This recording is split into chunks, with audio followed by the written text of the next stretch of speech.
What's up, everyone? Welcome back to another episode of Kevin Prolix TV. But before we start, make sure you like, comment, subscribe, and share, and let's get into it. My current boyfriend had a girlfriend that died in her sleep next to him. Bruh. My boyfriend's girlfriend died before, and I'm not sure how to navigate.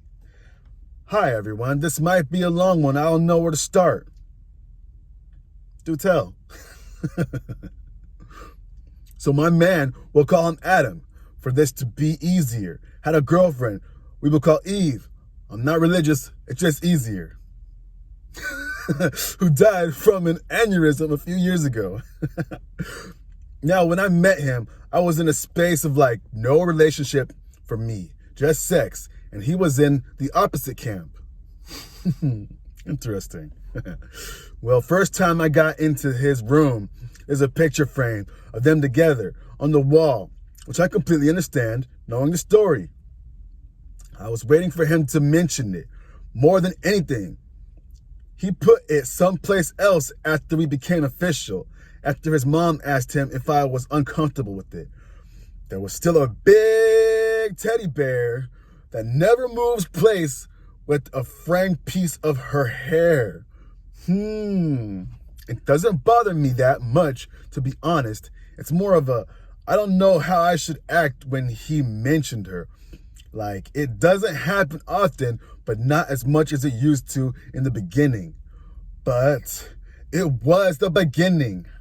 It's adaptation, so I don't hold a grudge against him on that, since I have my own things to get over from. Do tell. Eve got Adam out of the worst part of his life, and one day he woke up and she didn't. And just thinking about how awful it must have been for him makes me teary. She was his person, and there's a part of me that feels I'll never be able to ever come close to be as close as they were. Try dying next to him. Anyway, it wasn't a perfect relationship. She was bipolar disorder, and he was deep in drug addiction, but she helped him in a way no one else did, and when she died, it gave him a motivation to live, and the way she would have wanted him to when she was still here. I never ask questions. I don't feel like I have the right to. I let him come to me when he's ready or when he is comfortable, sharing information, but I'm not prying. I have some questions on how I should navigate the whole thing. Am I doing it right? Should I ask more questions? I'm over the phase of comparing myself to her 24/7, but I can't help but feel like I'll never have an impact or be supportive in a way that she was. I don't know how to explain it. Really, I don't want to be her. I don't want to be her. I'm happy being me and being with Adam right now, but I feel a bit lost on how I should move on. I feel a bit at loss of words, even though sometimes I want to ask. I don't want to hurt myself either by asking more than I can take and hurting him by asking questions the wrong way or just asking the wrong questions. Okay, Adam is 21 and I am 21 too. Have been together for 4 months now. Adam 18 at the time they met. I think both of them and Eve were together for 2 years from what I remember. I'm not sure. Anyway, I feel ridiculous now. End. Let's see some comments. My advice would be don't ask questions you don't want to know the answer to.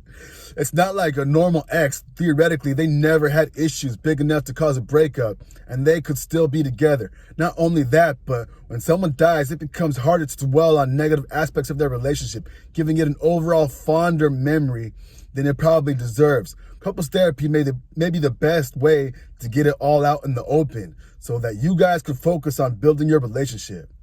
OP says, I appreciate your answer. He doesn't want to try therapy. His mom told him a couple of times it would be beneficial. She said that before we could be together, and he doesn't want to hear a word of it.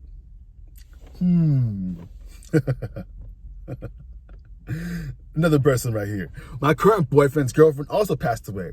It's definitely a unique experience, and I struggle with feeling like I'll never be as good as what he once had. My best advice to you, as I've experienced so far, is to let him come to you if he ever wants to talk about her. And be kind and compassionate in conversation. It's also important to keep personal boundaries. So if something he's saying maybe makes you uncomfortable, we'll try to redirect the conversation or explain to him that he might want to discuss those feelings with someone else. Good luck.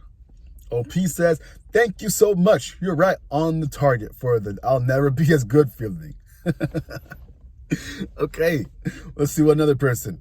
I have been here, sort of. Well, actually, Adam's situation is worse. My fiance's ex died after they broke up in a horrible accident. She was his first love, and it was incredibly hard on him. Initially, I found it awkward, and he found navigating a relationship afterward to be tricky. However, we both have a healthy attitude towards it now. I would say, unfortunately, if he hasn't had grief counseling, and even if he has, 1 year is likely to be enough time for him to truly process this. I know everyone moves at their own pace, yada yada, but truly, it's very fresh. The year is not long, and it was a sudden death. However, if you're confident that you can both carry on, you need to be willing and able to push aside your own insecurities and upset to empathize with him. Be willing to feel how you feel about it, but not to him. For me, I sought therapy. You know what? I don't know what happened, but it sounds like y'all are in something really deep. I don't know. To me, it sounds like you're going through some heartache that maybe you don't even need to go through. You can't just find another guy who's not going with these issues. Let Buddy deal with his problems on his own. I know in a situation in my life where it was a person that passed away, and I was thinking to myself, like, damn, it was a horrible feeling. You got like survivor's guilt and all this other stuff, but working through it is definitely recommended. There's people that are out here hurting and they don't know how to address it, and now it comes out in their relationships. And now you're with this guy and y'all are he's barely out of the woods. It's probably still in the back of his mind. He got a picture frame with their hair and a makeshift altar with a bear. What the heck?